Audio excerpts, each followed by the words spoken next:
Subscribe کیجئے ہمارا channel اور دبائیں اس بیل آئیکن کو تاکہ آپ کو ریگولر نوٹیفیکیشن اپڈیٹس مل سکیں۔ کہ رب قدوس کی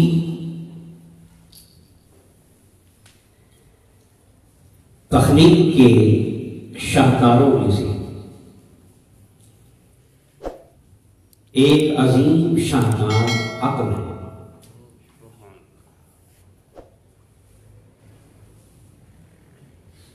اور یہی عقل انسان کو اشرف المخلوقات کا درجہ عطا کرتی ہے۔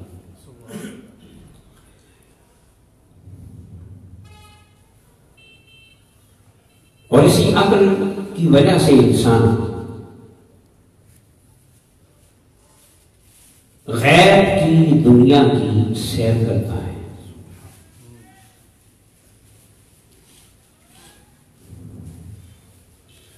اور بہت سے حقائق کے جن پہ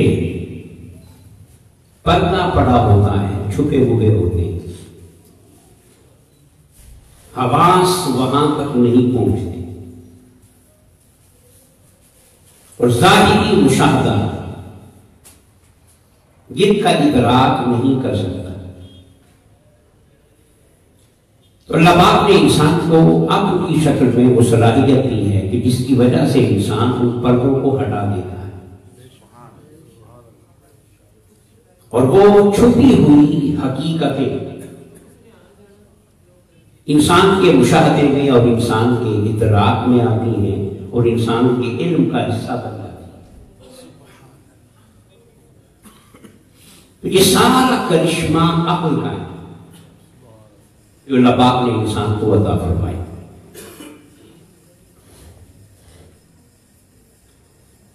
پھر میں نے یہ عرض کیا تھا کہ پھر بولنا چاہتا ہے کہ اس عقل کو استعمال کیا جائے، خدا کی یہ نعمت ضائع نہ ہو، بلکہ اس عقل کو استعمال کرنے کے بعد انسان اپنی صلاحیتوں میں، معلومات میں اور اپنی قوتوں میں اضافہ کرتا چلا جائے۔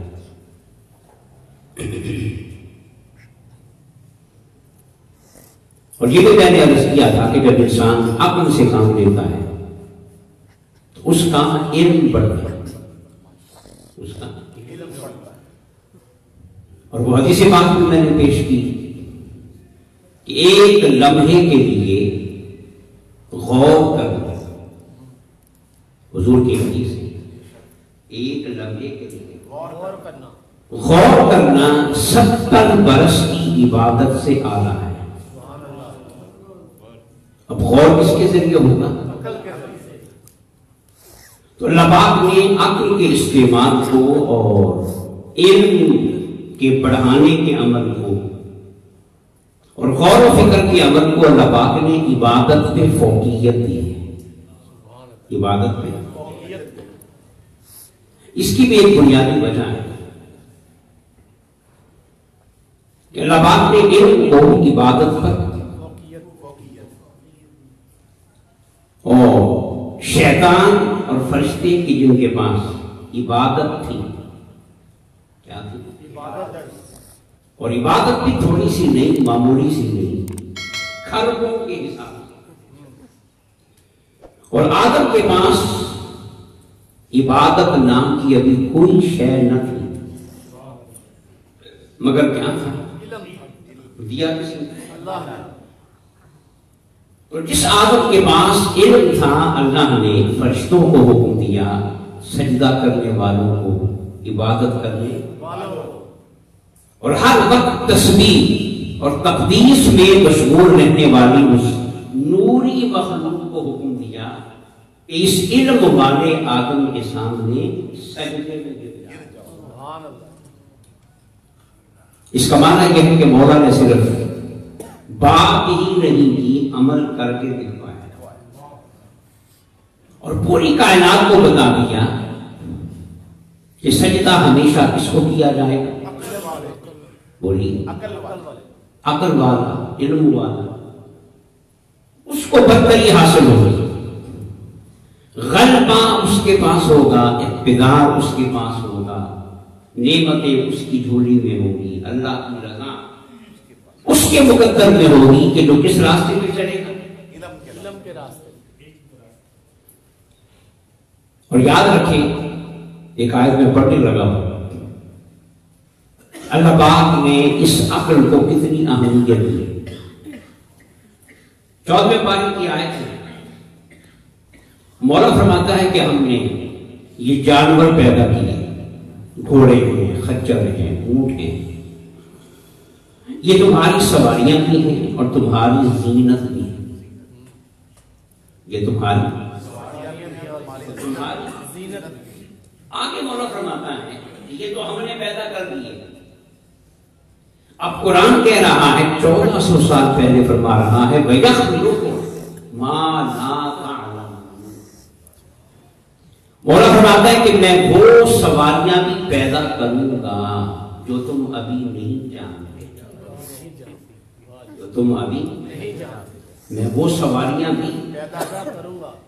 اس نے کہا میں پیدا کروں گا. وَيَخْلُقُ وہ پیدا کرے گا وہ سواریاں کہ جو تم ابھی نہیں جانتے. اب مجھے بتائیں کہ ان سواریوں کے بعد پچھلی صدیوں میں جو سواریاں پیدا ہوئی ہیں وہ آسمان سے ہوئی ہیں؟ کس نے بنائی؟ انسان نے. اور کس کے ذریعے بنائی؟ اللہ کی دی ہوئی عقل کے ذریعے بنائی. بنائی کس نے؟ تجربے انسان نے کیے، مختلف تجربات سے گزرا، اس میں مالی قربانیاں بھی آئیں، جانی قربانیاں بھی آئیں. ان سارے مراحل سے انسان گزر رہا ہے اور مولا فرما رہا ہے کہ انسان نہیں بنا رہا، یہ میں بنا رہا ہوں. یہاں سے اللہ پاک نے کیا پیغام دیا ہے کہ انسان بنا رہا ہے کس سے؟ عقل سے. کس سے؟ اور یہ عقل انسان کو کس نے دی ہے؟ اللہ نے دی. تو پھر مت سمجھنا کہ یہ بنا رہا ہے، بلکہ میں بنا رہا ہوں. اس ایک جملے میں شان الوہیت کا بھی اظہار ہے اور شان انسانیت کا بھی اظہار ہے. جب انسان بناتا ہے تو یہ میرا نائب ہے، یہ میرا نمائندہ اور میری دی ہوئی صلاحیتوں کا مالک ہے. جب یہ عقل کی بنیاد پہ غور و فکر کر کے آگے بڑھتا ہے اور کوئی نئی چیز بناتا ہے تو بھئی یہ نہیں بناتا بلکہ میں بناتا ہوں. یہاں سے سمجھ جائیں کہ اللہ تعالیٰ نے عقل کے عمل کو اس کے اپنا عمل قرار دیا ہے. اب آپ سمجھ نہیں آ رہی؟ میں ایک سوال کا جواب دوں گا. اللہ نے عقل کے عمل کو اپنا عمل. عقل کس کے پاس ہے؟ انسان کے پاس. وہ غور و فکر کر رہی ہے اور نئے راستے تلاش کر رہی ہے. اللہ پاک کی اس جہان میں پیدا کر نئی نعمتوں کو جان رہی ہے، ان سے واقف ہو رہی ہے، پھر اس کو استعمال میں لا رہی ہے. تو فعل عقل کا ہے، مگر مولا فرماتا ہے کہ یہ عقل کا نہیں بلکہ یہ میں کر رہا ہوں. تو قرآن کی اس آیت کی روشنی میں گویا اللہ نے یہ فرمایا کہ بھئی یہ موٹر کار میں نے بنائی. یہ موٹر کار حالانکہ کس نے بنائی؟ بولیے انسان نے بنائی. یہ ساری سواریاں میں نے بنائی. 1400 سال پہلے قرآن میں مگر بنی کس کے ہاتھوں سے؟ انسان کے ہاتھ. اللہ پاک نے وہی بھی نہیں فرمائی مگر کیا دے دی؟ عقل دے دی. تو عقل کے فعل کو اللہ نے اپنا فعل قرار دیا کہ یہ انسان نہیں بنا رہا بلکہ میں بنا رہا. اب یہاں سے سمجھ جائیں کہ عقل کے عمل کو، غور و فکر کو عبادت پہ فوقیت کیوں ہے؟ غور و فکر کو عبادت پہ فوقیت کیوں ہے؟ اس لیے کہ بندہ اگر عبادت کرے تو مولا کہے گا میں کر رہا ہوں. مولا کہے گا یہ عمل اللہ کی شان کے بالکل اپوزٹ ہے. اس کا یہ کہنا بنتا ہی نہیں کہ تو نماز نہیں پڑھ رہا تھا میں پڑھ رہا تھا. بولے نہیں تو سجدہ نہیں کر رہا تھا، میں کر رہا ہوں، نہیں یہ خدا کی شان کے لائق نہیں مگر انسان کو جو اللہ نے عقل دی، اس عقل کے عمل کو مولا فرما رہا ہے کہ یہ تیرا عمل نہیں، یہ میرا عمل، میرا کیا بات، یہ کیا ہے؟ میرا عمل، اب ایک عمل وہ ہے جو خدا کا نہیں ہے، وہ عبادت ہے، وہ کیا؟ عبادت، اور جو غور و فکر کا عمل ہے، عقل کا عمل ہے، اس کو مولا فرما رہا ہے کہ یہ میرا عمل، تو پھر بولیے کس کو کس پہ فوقیت ہے؟ علم کو غور و عبادت، فکر کو عبادت، کس پہ فوقیت ہوگی؟ عبادت پہ فوقیت ہوگی، اس لیے کہ مولا نے عقل کے غور و فکر کرنے کے عمل کو اپنا عمل قرار دیا ہے۔ اور یہاں اللہ پاک نے یہ اشارہ بھی دے دیا کہ جو شخص میری صلاحیتوں میں سے فیض لینا چاہے، کیا میری صلاحیت کیا ہے کہ میں اشیاء کو وجود میں لاتا ہوں اور ساری کائنات کا خالق ہوں، یہ میری شان ہے، اور جو میری اس شان کا فیض لینا چاہے اور وہ چاہے کہ میں بھی کچھ بناؤں، میں بھی، تو پھر وہ کون سے راستے پہ چلے؟ غور و فکر کے راستے، کس کے راستے؟ غور و فکر کے اور اس راستے کا اجر غور و فکر کا ایک لمحہ ہوگا تو وہ 70 برس کی عبادت سے بہتر ہوگا۔ تو یاد رکھیں جو بات میں نے عرض کی کہ غور و فکر کرنا، اس کو اللہ پاک نے اپنی سنت قرار دیا ہے، سبحان اللہ، اپنی سنت قرار، اور دوسری بڑی وجہ یہ ہے اللہ پاک نے جو اپنا پہلا تعارف کروایا قرآن پاک میں، الحمدللہ رب عالمین، کہ اللہ سارے جہانوں کو پالنے والا، بولیے پالنے والا، پالنے والا ہے، یہ اس کا پہلا تعارف ہے، سارے جہانوں کو پالنے والا، اور پالنے والا کسے کہتے ہیں؟ لغت میں عربی کی کتابیں بھری پڑی، پالنے والا اس ہستی کو کہا جاتا ہے کہ جو کسی شے کو پہلے وجود میں لائے، پہلے وجود میں لائے، بولیے پہلے وجود میں لائے، اور وجود میں لا کے چھوڑ نہ دے، پھر اسے آہستہ آہستہ درجۂ کمال تک پہنچائے، درجۂ کمال تک پہنچائے، اسے کہتے ہیں پالنے والا، پالنے والا۔ تو پالنے والا وہ ہوتا ہے جو کسی شے کو پہلے وجود میں لائے، وجود میں لائے، اور وجود میں لانے کے بعد آہستہ، درجہ بدرجہ بتدریج آہستہ آہستہ مختلف مراحل سے گزار کے اسے درجۂ کمال تک پہنچائے، اسے کہتے ہیں۔ پالنے، اب مولا فرماتا ہے کہ میں تمام جہانوں کو پالنے والا، پالنے والا ہوں، تمام جہانوں کو پالنے والا، گویا اپنے آپ کو رب کہہ کے مولا نے ہمیں حکم دیا ہے کہ اب میرے رب ہونے کا نظارہ بھی تو کرو نا، اور دیکھو کہ میں کیسے وجود میں لاتا ہوں، اور کس طرح پالتا ہوں، کس طرح تمہارے تقاضوں کو پورا کرتا ہوں، پورا کرتا ہوں، تمہاری حاجات کو پورا کرتا ہوں۔ رب میں نے اپنے آپ کو کہہ دیا تاکہ ذہن کلیئر ہو جائے، ذہن شک نہ رہے کہ کوئی رب ہے بھی کہ نہیں، اور پتہ نہیں کون رب ہے، نہیں، یہ بات میں نے لا ریب فیہ کی شان کے ساتھ واضح کرتی ہے کہ رب میں ہوں۔ اب کیسے ہوں؟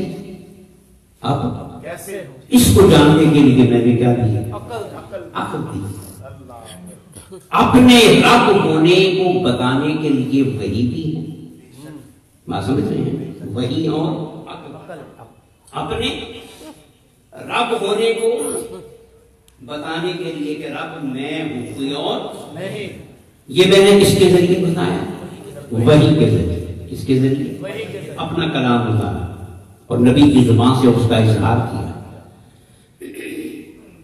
اب یہ اگلا مرحلہ کہ میں رب کیسے ہوں اور کیسے پالتا ہوں، میری ربوبیت کی شانیں کیا ہیں، اس کو جاننے کے لیے میں نے عقل بنی، اب غور کرنا تمہارا کام ہے، غور کرنا تمہارا کام. جیسے وہ امام جعفر صادق کا قول میں بیان کیا کرتا ہوں نا. اب یہ بات قرآن میں تو نہیں آئی، انہوں نے خود غور کیا. وہ غور و فکر کے زمانے کی ابتدا کی. اب بہت آگے نکل رہے. امام جعفر صادق فرماتے ہیں کہ خدا کی شان ربوبیت دیکھو، خدا کی شان ربوبیت دیکھو. کہ گوشت بولتا ہے. ہائے ہائے، کیا بولتا ہے. اب جو گوشت کو بولتے ہوئے دیکھے گا، غور کرے گا، تو اس کے سامنے خدا کی شان آئے گی کہ نہیں آئے بے گی؟ شک بے شک. بولیں کیا فرمایا کہ گوشت بولتا ہے. اور چربی دیکھتی ہے. کیا چربی دیکھتی ہے. واہ جی آنکھ میں کیا ہے؟ چربی. چربی ہے، نہ ہڈی ہے نہ گوشت ہے.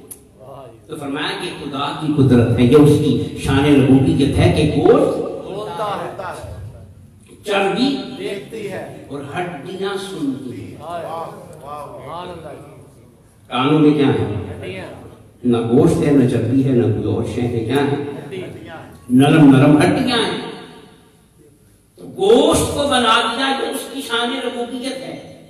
گوشت کو بنا دیا، بولنے والی شان بولیے ربوبیت. بولنے والا. گوشت کو بنا دیا، بولنے والا. بول بڑے جلدی جاتے ہیں. گوشت کو بنا دیا بولنے والا. اور چربی کو بنا دیا دیکھنے والا. اور ہڈیوں کو بنا دیا. سننے والا. اب یہ چیزیں کس طرح معلوم ہوگی؟ غور سے. غور و فکر سے. کیا؟ غور و فکر سے. تو مولا نے جو اپنا پہلا تعارف فرمایا وہ کیا ہے کہ میں سب جہانوں کو پالنے والا ہوں. اب وہ کتنا بے وقوف ہوگا کہ جس کو اپنے پالنے والے کی خبر نہیں، اللہ اکبر. صحیح. واہ جی. اور جسے یہ ہی نہیں پتا کہ وہ مجھے پالتا کیسے ہے، اور مجھے ہی نہیں بلکہ سارے جہانوں کو. جہانوں کو پالتا ہے. جاندار کو پال رہا ہے، بے جان کو پال رہا ہے، ہر وجود میں حسن اتار رہا ہے، خوبیاں اتار رہا ہے، صلاحیتیں بخش رہا ہے. یہ کس کے ذریعے معلوم ہوگا؟ عقل کے ذریعے. غور و فکر کے. اب ایک بات یاد رکھیے، علم کو عبادت پہ فوقیت کیوں ہے؟ کہ جب ہم عبادت کرتے ہیں، کیا عبادت کرتے ہیں. تو عبادت کرنے سے عاجزی آتی ہے، انکساری آتی ہے. نفس کی مرمت ہوتی ہے. نفس کی مرمت ہوتی ہے. مرمت ہوتی ہے. انسان کے جذبات پاک ہوتے ہیں، انسان کو اللہ کا قرب ملتا ہے. یہ ساری چیزیں عبادت سے، ذریعے. مگر خدا کی شان ربوبیت سے پردہ نہیں اٹھتا. صحیح بات. کوئی ہزار سال بھی سجدہ کر لے تو اسے تو ہم ساجد کہہ دیں گے کہ یہ بڑا عبادت گزار ہے اور بڑا سجدہ گزار ہے. مگر اس سے پوچھا جائے کہ جس کے تو سجدے کر رہا ہے اس کی ربوبیت کے راز بھی تو بتا. واہ جی. سبحان اللہ. تو یاد رکھیں عبادت کرنے سے نفس سنورتا ہے، انسان سنورتا ہے. انسان میں خوبیاں، نیکی کا پہلو برائی پر غالب آتا ہے. مگر اس کی شان ربوبیت سے پردے نہیں اٹھا سکتے. یہ کس سے اٹھتے ہیں؟ علم سے. بولیے. علم سے. جب انسان غور و فکر کرتا ہے تو پردے اٹھتے ہیں، علم بڑھتا ہے. اصل میں خدا کی شان ربوبیت ظاہر ہوتی ہے. یہی میں نے پچھلے جمعے عرض کیا تھا نا کہ کافر غور و فکر کرے گا تو اسے ایک فائدہ ہے، اور مسلمان غور و فکر کرے گا تو اسے دو فائدے. کافر غور و فکر کرے گا نا تو اسے دنیا بھی فائدہ ہے. کیا؟ وہ غور و فکر کرنے کے بعد کسی راز کو معلوم کر لے گا، اس سے کوئی چیز بنائے گا، اس سے دنیا کی زندگی میں فائدہ اٹھائے گا، جس طرح کے سائنس کی ایجادات، تو اسے ایک فائدہ ہوا، اسے ایک فائدہ. اور جب مومن غور کرے گا تو اسے دو فائدے. بولے. دو فائدے. اس لیے ہمیں کہا نا کہ دعا یہ مانگا کرو کہ ربنا آتنا فی الدنیا وفی الآخرہ، کہ مومن کا حصہ دونوں جہانوں میں، مومن کا حصہ دونوں جہان. اور کافر کا حصہ ایک صرف دنیا میں. صرف دنیا. صحابی نے حضور سے پوچھا تھا نا کہ یا رسول اللہ اگر کوئی کافر نیکی کرے، اچھا کام کرے تو اس کو اجر نہیں ملے گا؟ تو آقا نے فرمایا ملے گا. مولا کسی پہ ظلم نہیں کرتا. لا یظلم مثقال ذرہ. مگر ہوتا کیا ہے کہ کافر اگر بھلائی کرے گا تو اسے اس کا سارا اجر دنیا میں مل جائے گا. کہاں؟ دنیا میں. کیونکہ آخرت میں اس کا یقین ہی نہیں. یقین ہی نہیں. آخرت میں اس کا یقین ہی نہیں. آخرت میں اس کا کوئی حصہ نہیں. مگر مومن کا اجر بڑھ جائے گا. دنیا میں کم ملے گا, آخرت میں زیادہ ملے گا. کیونکہ دنیا فانی جہاں ہے وہ باقی جہاں ہے. تو کم اجر جہاں ملے گا اور زیادہ وہاں ملے. تو مومن کو دو فائدے ہوتے ہیں. پہلا فائدہ دنیا اور دوسرا فائدہ کہ جب مومن کسی بھی شے میں غور کرتا ہے اور اس چیز میں پوشیدہ جب حسن اس کی نگاہوں کے سامنے آتا ہے, ایک تو اس سے فائدہ اٹھاتا ہے, دوسرا اس کے اندر سے آواز اٹھتی ہے کہ جس کی مخلوق اتنی حسین ہے تو بنانے والا کتنا حسین ہے. اسے دنیا کا فائدہ بھی مل گیا اور ایمان بھی مضبوط ہو گیا. ایمان بھی مضبوط ہو گیا.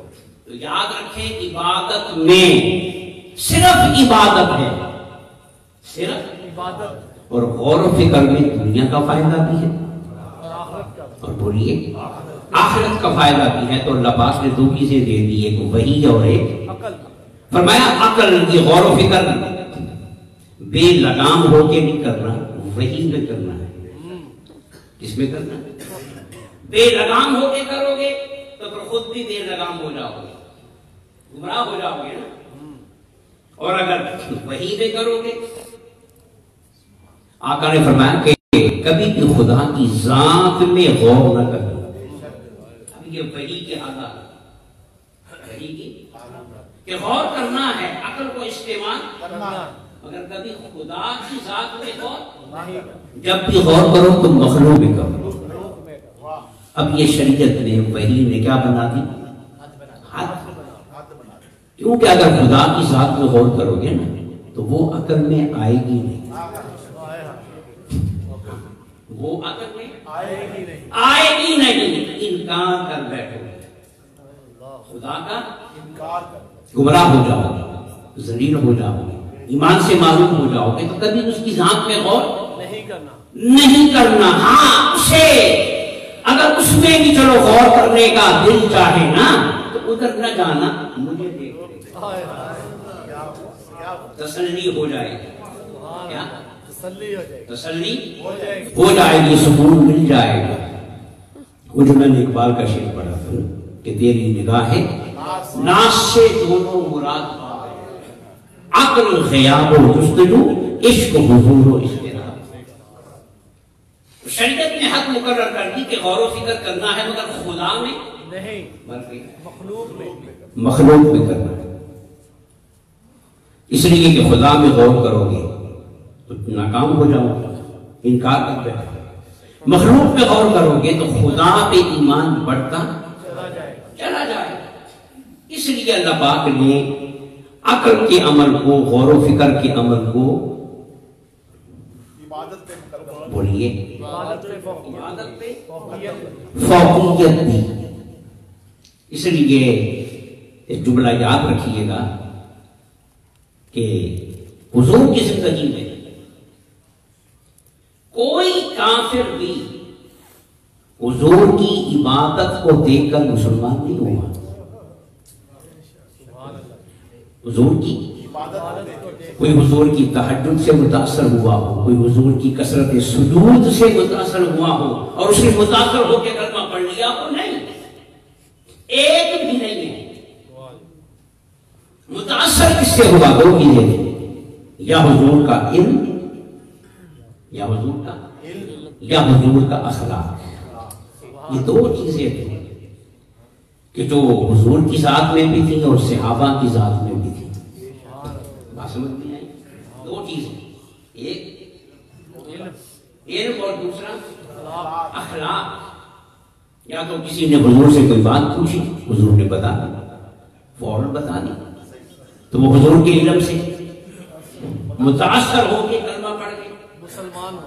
اور نمبر دو حضور کے اخلاق کو دیکھا، رحم دلی کو دیکھا، شفقت و محبت کو دیکھا، پیار کو دیکھا، عفو درگزر کو دیکھا، صبر اور برداشت کو دیکھا، اور دیکھ کر مسلمان ہو گیا۔ عبادت کو دیکھ کر کوئی مسلمان نہیں ہوا۔ تو یاد رکھیں مسلمان کے جو اصل ہتھیار ہیں وہ دو ہیں، علم اور اخلاق۔ اور صوفیاء کے پاس بھی یہی دو چیزیں ہوتی ہیں، علم اور اور افسوس یہ ہے کہ آج ہمارے پاس عبادت بہت ہے مگر علم بولنا چاہیے، اپنی غلطی کا احساس ہونا چاہیے۔ علم اخلاق بھی دونوں میں کمزور، دونوں میں کمزور۔ اور پھر کہتے ہیں کہ ہمارے خلاف سازشیں اسرائیل کر رہا ہے، کیوں بھائی؟ کمزوروں اور بے وقوفوں کا مزاج یہ ہوتا ہے کہ اپنی غلطی نہیں ماننی اور سانپ مروا دوسرے پہ ڈال دینا۔ تو یورپ ہمارے خلاف سازشیں کر رہا ہے، امریکہ کر رہا ہے۔ کسی ڈاکٹر سے حکیم سے پوچھ رہے کہ جس بندے کا جسم کمزور ہو جائے، قوت مدافعت، تو وہاں پہ کیا آ جاتا ہے؟ بیماریاں۔ بیماری کے جراثیم ہر شخص میں موجود ہیں، ہر شخص میں موجود ہے۔ صحت مند ترین شخص ہے اس میں بھی بیماری کے جراثیم موجود ہے، مگر ہوتا کیا ہے کہ قوت مدافعت تگڑی ہو رہی ہے، وہ ان جراثیم کو اٹھنے نہیں دیتا، تو انسان کیا ہوتا ہے؟ صحت مند ہوتا ہے۔ اور جب اس کی قوت مدافعت کمزور ہوتی ہے تو جراثیم کو اپنا کام کرنے کا موقع مل جائے۔ کیونکہ ان کی فطرت ہی ہے، ان کی اب یہ بندہ کہے کہ جراثیم نے میرے خلاف سازش کی ہے تو نہیں، اس کا معنی ہے کہ وہ بے وقوف ہے۔ تو نے اپنی قوت کو سنبھالا ہی نہیں، اپنی قوت کو سنبھال کے نہیں رکھا تو دشمن کو آگے بڑھنے کا موقع مل گیا۔ تو دوستانی وہ طرح یہودی، عیسائی، مشرک، دہریے یہ کبھی آپ کو سرٹیفکیٹ دیں گے کہ اب ہمیں اسلام قبول ہے اور مسلمان جو چاہے کر رہے، ہمیں کوئی اعتراض نہیں، کبھی کوئی ایسا موقع آئے گا؟ نہیں۔ ان کے ذہن میں تو ہے ہی شک، اس سے اپنے آپ کو بچانے کے لیے ہمیں کیا کرنا ہوگا؟ اپنی قوت مدافعت کو مضبوط کرنا ہوگا، اور مسلمان کی قوت دو چیزیں ہیں، علم اور علم اور اخلاق۔ علم میں بھی حضور کا ثانی اور اخلاق میں بھی حضور کا ثانی۔ یہی فیض صحابہ کو ملا، یہی فیض صحابہ کو ملا، اخلاق میں کامل اولیاء کو ملا، صوفیاء کو ملا۔ یہ دو ہتھیار ہیں، علم اور یاد رکھیے دونوں کا درجہ عبادت سے اعلیٰ ہے۔ عبادت کا مقصد صرف اتنا ہوتا ہے کہ بندے کا رخ صحیح رہے، کیا بندے کا سفر صحیح سمت میں ہو، وہ نفس کا شکار، شیطان کا شکار، بس بچانا نفس سے اور شیطان سے، یہ عبادت کا کام ہے۔ باقی قدم اٹھانا یہ عبادت کے بس میں نہیں، اس کے لیے اللہ نے عقل دی۔ اور پھر مولا فرماتا ہے کہ من یؤت الحکمۃ فقد اوتی خیر کثیر، یہ قرآن کی آیت ہے، اور یہ جملہ کسی اور شے کے بارے میں نہیں فرمایا۔ مولا فرماتا ہے کہ جس کو حکمت عطا کی گئی، جس کو دانش معاملہ فہمی، حکمت کا معنی کیا ہے؟ معاملہ فہمی، دانش مندی، وقت کے تقاضوں کو سمجھنا، یہ کیا ہے؟ تو قرآن کہتا ہے کہ جس کو حکمت دی گئی اسے خیر کثیر دیا گیا، اسے خیر کثیر۔ قرآن نے کس کو کہا؟ حکمت بولیے، حکمت کہتے ہیں دانائی کو۔ اب علم الگ شے ہے اور دانائی یاد رکھیں، ہمارے علماء کے یہاں یہ بزرگوں کے یہاں قول چلتا ہے کہ اگر ایک من علم ہو، مثال دیتے ہیں کیا؟ بولیے ایک من، تو اس کو استعمال کرنے کے لیے 10 من عقل چاہیے۔ اگر ایک من علم ہو تو اسے استعمال کرنے کے لیے 10 من عقل نہ ہو تو علم بھی نقصان دیتا ہے، دانش مندی نہ ہو تو کیا کرتا ہے؟ حکمت کے بغیر گزارا نہیں ہوتا. وہ قائد اعظم کی میں مثال دیا کرتا ہوں نا, کسی شرارتی مولوی نے پوچھا کیا شرارتی مولوی کہ آپ کا مسلک کیا ہے, آپ کا مسلک کیا ہے؟ تو علم تو پھر یہ کہہ رہا تھا نا, علم کہ میں سنی ہوں یا میں شیعہ ہوں یا میں دیوبندی ہوں یا میں میرا دین سے کوئی تعلق نہیں, علم تو یہ کہے گا نا. اور وہ تھے تو مسئلہ کر سکیا, مگر ایک قائد اعظم کا جواب علم پہ مبنی نہیں تھا, عقل پہ, حکمت پہ. حکمت, اس پہ حکمت. تو قائد اعظم نے کیا جواب دیا؟ فرمایا کہ جو مسلک حضور کا تھا نا, میرا بھی وہی مسئلہ. سبحان اللہ, سبحان اللہ. وہ مسلک حضور کا تھا. اب اگلا کیا بولے گا؟ فتویٰ لگے گا نہیں, تو یہ جو جواب ہے اس کی بنیاد صرف علم نہیں بلکہ حکمت ہے. تو قرآن کہتا ہے کہ علم بھی دیتا ہوں مگر علم سے بھی اوپر. بولیے کیا ہے؟ حکمت. حکمت کے بغیر علم کا استعمال غلط ہو جائے گا اور نتیجہ نقصان ہوگا. تو حضرات وہ طرف یہاں پہ بات مکمل ہو رہی ہے کہ اللہ پاک نے بار بار حکم دیا ہے کہ غور کرو. کیا کرو؟ اور خاص طور پہ قرآن میں غور کرو. خاص طور پہ قرآن میں غور. قرآن میں غور کرو تاکہ پتہ چلے کہ تمہارے رب نے رب ہوتے ہوئے ان آیتوں میں کیا کیا بھر دیا اور کون کون سے موتی ان لفظوں میں سمیٹ کے رکھ دیے ہیں کہ ہر شخص کے حصے میں نہیں آئیں گے. جو اس میں غور کرے گا. کیا کرے گا؟ غور کرے گا, عقل کو استعمال کرے گا, تو پھر وہ جانے گا حضرت عبداللہ ابن عباس کی طرح کہ اگر میرے اونٹ کی رسی بھی گم ہو جائے تو میں لوگوں سے نہیں پوچھتا, قرآن پڑھتا ہوں, قرآن مجھے بتاتا ہے کہ تیرے اونٹ کی رسی فلاں مقام پہ. یہ حضور کی تربیت ہے. اس مقام پہ عقل پہنچ گئی, غور و فکر کی صلاحیتیں پہنچ گئی. اللہ پاک ہمیں اسلام کی تعلیمات پہ کما کو عمل کرنے کی توفیق عطا فرمائے. وہ